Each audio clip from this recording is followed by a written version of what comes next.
Hi guys, welcome back to the channel. Today's video will be a little different because I wanted to discuss with you the pros and cons of collecting Pokemon cards in Japanese over English. This video will be directed to both collectors and investors, even though I do not consider myself an investor, but this is a part of the hobby I can't avoid talking about if I want to compare Japanese and English. So without further ado, let's start with the pros. As you know, I've been collecting almost exclusively Japanese for over 5 years now. But before that, I had never bought a single Japanese Pokemon card. And the reason for that were very simple. First, I want to be able to read whatever's written on the card. And yes, I speak Japanese, but it's always easier in English. Second reason, the back. This is the bag that brings me back to my childhood, to me collecting Pokemon cards, trading and battling with my friends back in elementary school. This bag is pure nostalgia to me. But this doesn't have any appeal to me. So why starting Japanese? Well, can't say I really had a choice because living in Japan, English cards are 1, hard to find, 2, way too expensive. I mean, we're talking over $100 for an ETB on release. But Japanese cards surely have their appeal. So let's start with the elephant in the room, the print quality. Yes, it's no legend, Japanese cards have better quality control, the colors are brighter. I can assure you that looking at a Jungle Flareon in Japanese and in English, there is no comparison possible. And for more modern cards, the textures are just amazing on the Japanese side. Reason 2, scarcity.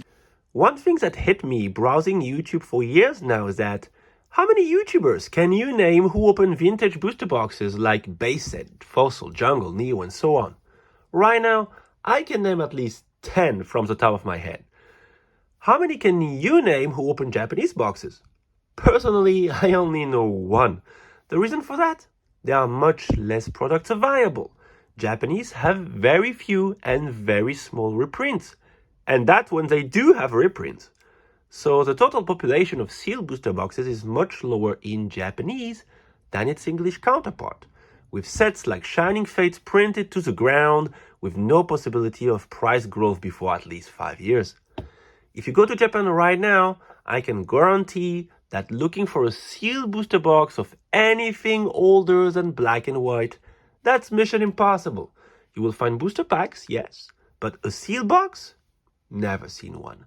Even online, there is none, so I can't even give you an idea as to how much a box of Japanese Neo would go for because I have never seen one. Only single packs. Reason 3. Less fake cards. You guys know that, right? The only time I have been scammed online in Japan was with an English card. A Lugia crystal I bought which happened to be a fake one. I've learned my lesson. I'm never buying English cards online again. But the truth is, most of the fake cards in circulation around the world now are in English. And that makes sense, right? If I were to make fake cards, I'd target the biggest market because that's how I would make money. Japanese cards, especially in the early 2000s, was such a small market compared to English cards. It is still now, but Japanese is getting more and more popular among collectors. Anyway, I know there are fake cards in Japanese, but nothing close from the real ones, and they are usually sold on Wish or other unreliable websites, which makes it much safer for me when I want to buy cards online via Mercari or Yahoo Japan. Next, vintage single prices.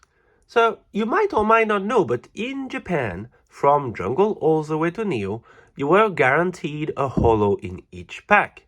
Which means the Japanese vintage holos, except for Base Set, are much more common than their English counterparts, driving the prices down.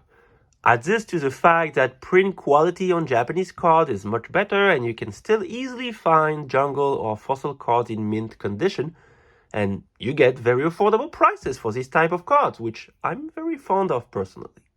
Number 5, the promos. And this is actually 2 points in one.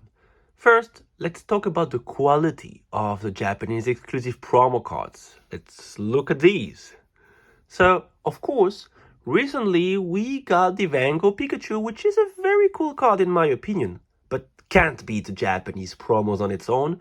So Japan gets a ton of amazing exclusive promos. That's one thing. Now, have a look at these cards. What do they have in common? They were all taken away from a Japanese set to be put as promos in their English counterpart. And this, to me, not being able to pull the card from a pack, it takes away a lot of its value.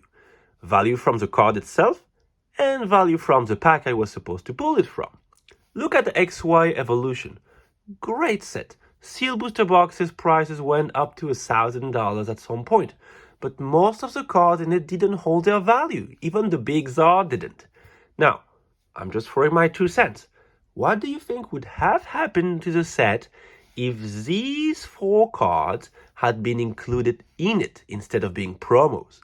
If you had the chance to pull one of these 4 cards from an XY Evolution pack, how would you feel? How do you think the price of a Unified Mind booster box will be if this card had been in it instead of being promos? Anyway, my point is, more chase cards in the set, more value for the set itself. Pretty straightforward. Of course, having promos isn't all bad. It allows you to get great cards, beautiful artwork at a very affordable price, but, in my opinion, at the cost of the booster box losing value. Now, because I have to face the truth at some point, let's also talk about the cons. Why shouldn't you invest or collect Japanese products? First reason is scarcity. Now, as I mentioned before, Japanese booster boxes are very scarce. Much more than English booster boxes because of a lack of reprint, which is great when you already have some of them, but not as great when you want to get your hands on one of them. If you're a sealed collector, good luck finding Japanese vintage booster boxes. Second reason, the modern single prices.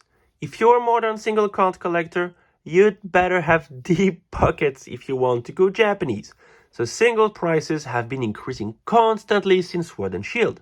Of course, the first example that comes to mind are the alternate art evolution from Eevee Heroes, compared to their English counterparts like Leafeon, Glaceon, Sylveon, and of course, Moonbryon.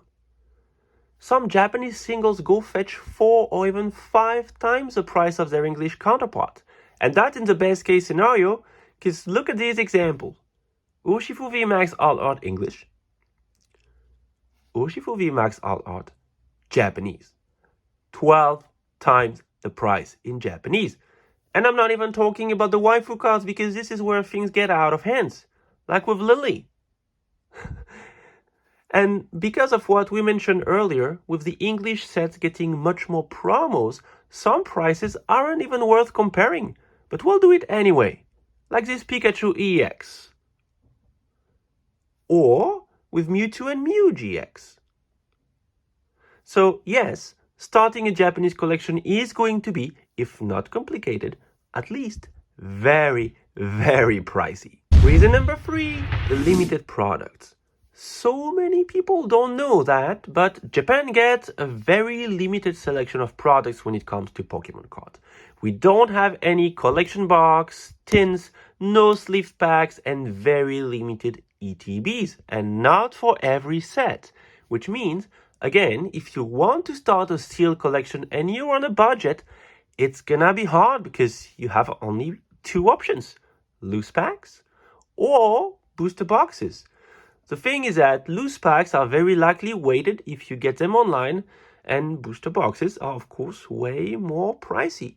This also drives the demand for Japanese booster boxes up, but makes it complicated for whoever wants to start a sealed collection and acquire new products. Reason number 4, graded card price growth. We all know how hard it is to get a PSA 10 with English card. Even with freshly pulled cards, it's still a challenge. This is of course due to the poor quality control. The Japanese cards, though, are very consistent when it comes to quality control. I've never pulled a card that had any sort of whining, and centering is most of the time, if not perfect, at least decent. Which makes it much easier to get a PSA 10 with Japanese cards. But this also means that the prices for these Japanese PSA 10 won't be growing as much as their English counterpart in the future. as the same notion of scarcity that applies to booster boxes applies as well to graded cards. You will always see a much better return getting a PSA 10 with an English card than with a Japanese one. Reason number 5 now, resealed booster boxes. Now, this is a problem that appeared very recently, as a Japanese shrink wrap doesn't have any sort of label or logo on it. The boxes can easily be cracked open and resealed. Adding to the fact that Japanese packs are very easily weighted because of the absence of code card, you end up with a bunch of YouTube video tutorial explaining how to open Japanese booster boxes from the side, empty it from all its pack, weigh them, keep the heavy packs, put back all the light ones alongside 5-6 light packs from another box, and reseal the whole thing. There are plenty of examples of buyers who got scammed online, buying dozens of boxes like Eevee Universe and not getting a single hit out of it. And with Japanese sealed booster boxes fetching such high prices like Blue Sky Stream or Eevee Heroes, it is very tempting for scammers to just buy empty boxes, fill them with random cheap packs, and reseal the whole thing. And unlike on the English side, where people got used to fake booster boxes and most of the time there is an easy way to figure out whether a box is fake, in Japanese it is really tough to figure out. So, in the end, is it better to collect Japanese or English? There is not only one answer to this question, so let's try to break it down. First, between collector and investor. As a collector, if you're after sealed products, then go English, unless you really have a lot of money to spend. If you're after graded cards, go Japanese, much cheaper. If you're after singles, I guess in this case a bit of both, right? You could go Pokemon cards in Japanese, trainer cards in English because the price is much lower, promos from both countries so you can get the best and exclusive cards from both areas. Now, as an investor, if you're after sealed products, I would personally go Japanese because much less reprint, much less product available, which means over the long run, a potential much better return. Add this to the fact that Scarlet and Violet products are printed to the ground, especially in English. This is, in my opinion, even more true with modern sets. If you're after graded cards, I would go English for the very simple reason I explained earlier. It's much tougher to get a PSA 10 in English, so your return will also be much better with English cards. If you after single, as an investor, I'll just say, stay away from singles. Their price is very hard to predict in both regions, except for the Japanese exclusive promos. They are usually very sought after across the world, and again, look at these artworks. Who wouldn't want one of them, right? I'm asking, just asking. So stay away from singles, except for the Japanese exclusive promos. Well, hope that was helpful. I wanted to do a video like this since a while, so let me know down below if you would like more videos like this where we just chill and talk collecting and investing, always from the Japanese perspective, of course.